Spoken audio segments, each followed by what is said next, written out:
177. At the appropriate time, when I pick signals from our production team, we shall activate the phone lines for you to call in and contribute to the discussion. Our media partner on this journey of your lifetime, as usual, is the Business and Financial Times, the BNFT. And so if you want to have a grasp of all that transpired in the show tonight, make a date and grab a Thursday edition of the BNFT. And you'll be able to see all that happened here on the show tonight. We are streaming live on our social media pages. On Facebook, we are streaming live at Ghana Ports and Harbours Authority. Ghana Ports and Harbours Authority. Still on Facebook, we are streaming live at Port of Tema. And on YouTube, we are streaming live at Eye on Port Ghana. Eye on Port Ghana. My name is Kennedy Mona. We are going for a quick break. When we bounce back, we'll continue the show. Please do stay with us. Every now and again, Goil makes good things happen. This time, Goil has introduced Super XP Ron 95, a higher grade fuel loaded with additives and yet sold at the same price as normal fuel. Go Super XP Ron 95 enhances engine performance like never before. It maintains the engine by keeping it clean from carbon deposits. Go Super XP Ron 95 is designed to burn slowly and thus improves fuel economy, making you save money after several kilometers. Go Super XP Ron 95 gives you a smooth driving experience, that is, less vibrations. Fill up with Go Super XP Ron 95. Now there's no need to pay more for any higher grade fuel. Goil has that sorted. Goil, good energy. Electricity, then pay your taxes. Yeah. Our taxes, our future. Because you see, without our taxes, we wouldn't have good roads, good schools, better hospitals, street lights, and other very important social amenities. When we pay our taxes, we give our children free and quality education. Talga, my money too small. Why should I pay my tax? Look, small. Salifo, it doesn't matter how small or big your business or income is. You still have to pay your taxes. The little taxes from each and every one of us, when put together, could give your community clean water or that deprived school with tables and chairs. Please pay your taxes. It is your responsibility. It is your civic duty. It is the law. Impressive factory.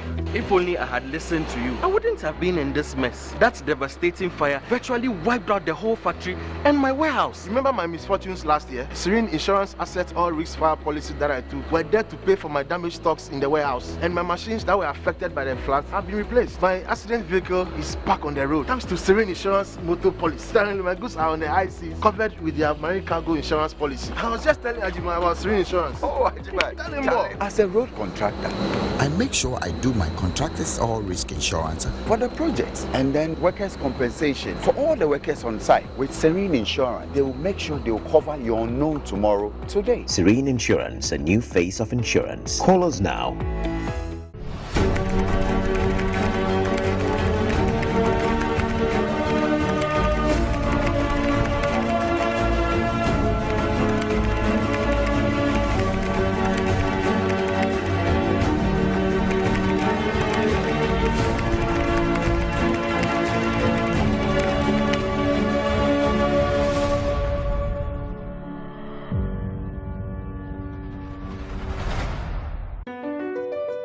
MPS Terminal 3 is Africa's new state-of-the-art container terminal at Tema Port. For manufacturers, agro-processors and traders, the new port means business can be done faster. This infrastructure boost will improve Ghana's port handling capacity, connect more trading routes, and oil the engine of growth for the economy, creating greater opportunities across all sectors as Africa's markets merge and become the largest trading bloc globally. MPS, we connect, you thrive. All right, so you're welcome back. It's now time for us to take a look at happenings in the port and shipping industry in the course of the week. And indeed, during the week, the Port Management Association West and Central Africa's Board of Directors and Harbour Masters met in the Port of Tema in a series of their meetings. We'll bring you details of that particular encounter, plus the fact that the Port of Takoradi has also marked World Environment Day. We'll bring that particular story, and there's a prediction of reduction in cargo traffic of between 20 and 25%. Let's take a look at the details of these stories. Over 45 delegates made up of board of directors and harbour masters from various ports within the West and Central African sub-region during the week assembled in Tema, Ghana to exchange knowledge and deepen collaboration towards improved management of ports amid current industry trends. Under the auspices of the Ports Management Association of West and Central Africa, this year's 3-day meeting of harbour masters and port facility security officers network was the 7th in the series. Discussions centered mainly on environmental sustainability, building resilience of ports in West and Central Africa, as well as safety and security issues. The president of PIMWOCA and Director General of the Ghana Ports and Harbours Authority, Michael Lugoje, underscored the importance of collaboration to overcome industry challenges. Even before resilience, the focus was on sustainability. Are we going to continue with time burning fossil fuels? The global space says no. Every single industry is looking forward to moving renewables, clean energy. That is still on the table, and resilience has come to our plate. So the challenges remain, and we are going to work together and ensure we are able to meet those challenges for the betterment of our own countries. Board Chairman of GPHA, Isaac Osei, in a speech read on his behalf, urged the various delegates to share experiences of issues related to their functions for the furtherance of ports and the maritime industry. The harbour masters are also expected during their deliberations to share their experience on issues related to their functions. Cooperation agreements between ports and with national and regional bodies to improve safety and security and protection of the maritime environment. These, ladies and gentlemen, are indeed very important matters that require complete and unfettered attention, as they are the pivot around which smooth operations of member ports will revolve. The Secretary General of PIMWOCA, Jean-Marie Kofi, urged harbour masters to play their roles in the fight against piracy in the Gulf of Guinea. They are the one who drive the ships in our water. They are the one who knows who is coming in our water. You know that a port is also a border. So you have to be sure that everything we are doing is safe, is secure. So for this reason, they have to play the role to fight the piracy in our waters. And when they will fight the piracy in our waters, that means that the insurance cost will be low. Because of these challenges, the insurance cost is really higher for all the stakeholders and the port maritime affairs in our region. At the MPS Terminal 3 in the port of Tema, the delegation was briefed on the efficient systems in place to drive international trade. We wanted and envisaged that we will have once more, not automated, but rather digitalized process. And we said that drivers will come with their fingerprints to collect the container from us, and only their fingerprints. And from the onset, we have achieved that. Literally today, a truck driver drives into MPS only with his fingerprints. No paper in his hand, nothing.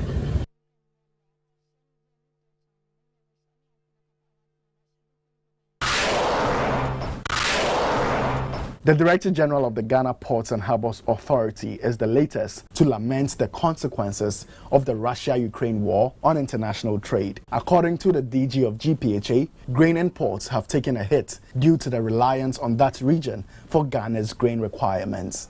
Michael Lugoje, who is also the president of the Ports Management Association of West and Central Africa, was speaking on the sidelines of the meeting of harbour masters and FPSO's network in Tema, Ghana. If I use just wheat as one of the key commodities that came from the shippers themselves, the information they are giving to us is that represents between 20 to 25% of where they were importing from Ukraine and Russia, fertilizer. So if they now have to look for alternative sources of supply, and that is not a very easy thing. So they themselves have issues as to that. And if you are going to alternative sources, you probably will be importing at a higher cost, which will force you to reduce the quantities you would have ordinarily imported. So for now, we are anticipating that we might have drops to up to about 20-25% in those bulk cargoes that were coming from those regions. But we need to inch close to the year and really be able to measure the true numbers in terms of what is going to drop. The GPHA boss also called for measures to be implemented to strengthen resilience of African ports and shipping industry in order to avoid future shocks that may emerge. That resilient aspect of it is to say that now in every planning that you have, you need to always factor in the extreme opposite of what you expect. And that extreme opposite is that you could wake up the next morning and you can't even step into your office. How do you survive?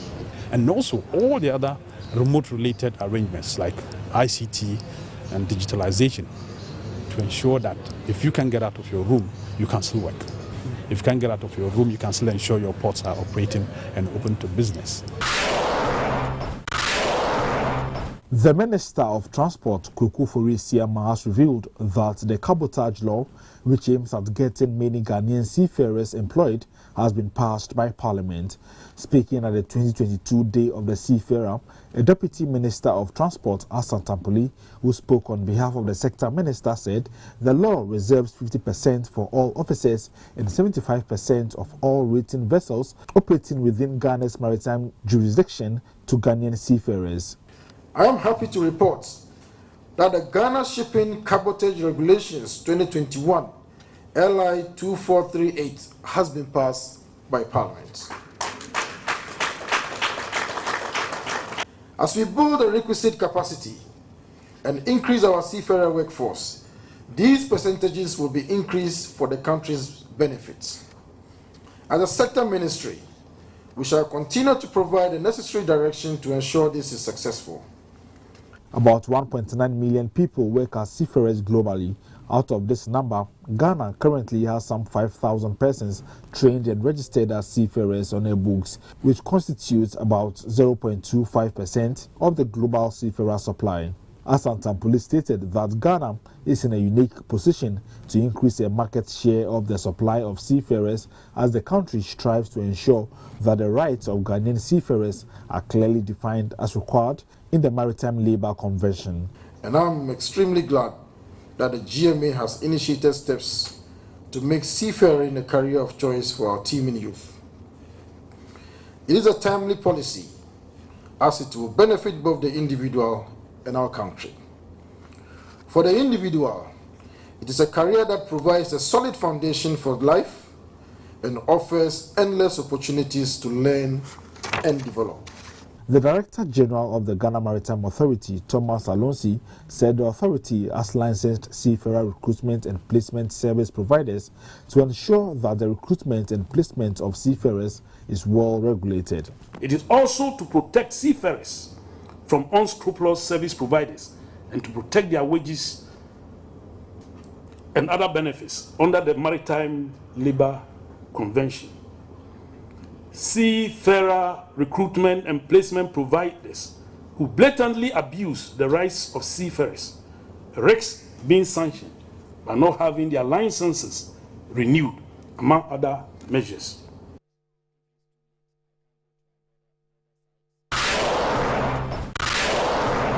The director of the port of Takoradi, Captain Ebenezer Afedzi, has advised shippers to deal with licensed or certified waste management companies to handle their waste in the port. According to him, GPHA has licensed certified waste management companies with the capacity to handle all types of waste in the marine environment. Hence, the need to ensure proper waste management, which is key to a healthy environment.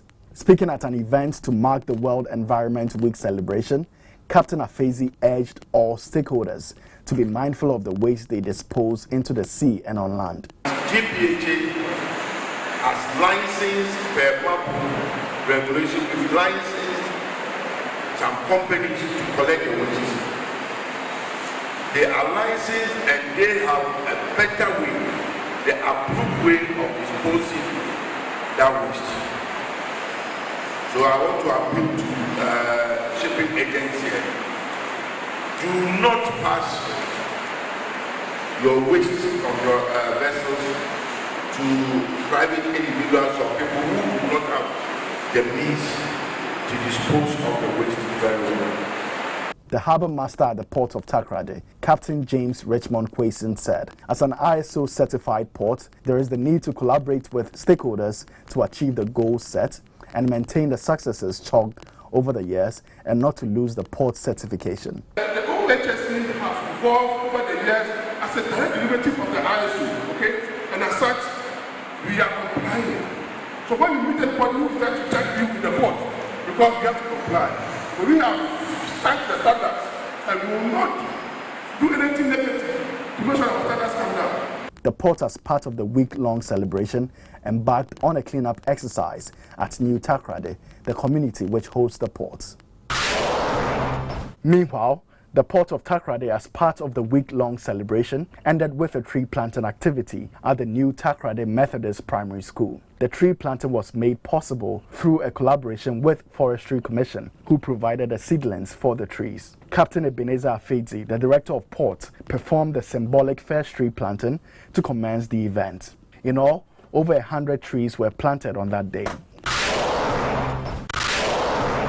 Some youth in Ghana have undergone a training workshop that aims to position them for success under the Africa Continental Free Trade Area. The half-day workshop, organized by the International Trade Center through its Yale community and local partners, sought to highlight critical elements of the AFTA and how they can benefit from it. The program also helped create a space that will enable the youth share experiences and learn from each other in order to participate competitively within the free market. After consultants with Frontier Market Advisors, Dode Seido, took the participants through the basic principles of the free trade agreement. We started as a continent trying to unite, trying to come together as one continent. But that was not successful. As the argument at the time when we became independent African states, the argument at the time was, why don't we focus on our individual countries and not necessarily have to come together because we just come out from colonial rule. Executive Director of the AFTA Policy Network Group, Louis Yao Afo, noted the significance of youth for Africa's trading objectives. You have 50% of the young people or the population of Africa making the youth. How can you leave such a people out of a big agreement like that in the first place? You have about 70% of trade in the informal sector, and women are the ones who are taking off. How can you leave them right from the beginning? So it has not been easy going back to them for them to have this as a protocol. Currently, it is not a protocol. He revealed that the AFTA Secretariat is securing funds from the African Development Bank to create an internship program for the youth to develop their capacities so far as AFTA is concerned. All right, so those were some happenings in the port and shipping industry in the course of the week. It's now time for us to zoom into our discussion proper tonight. And you heard a story about the Harbour Masters Network and the Board of Directors of the Port Management Association West and Central Africa. They assembled and held their meetings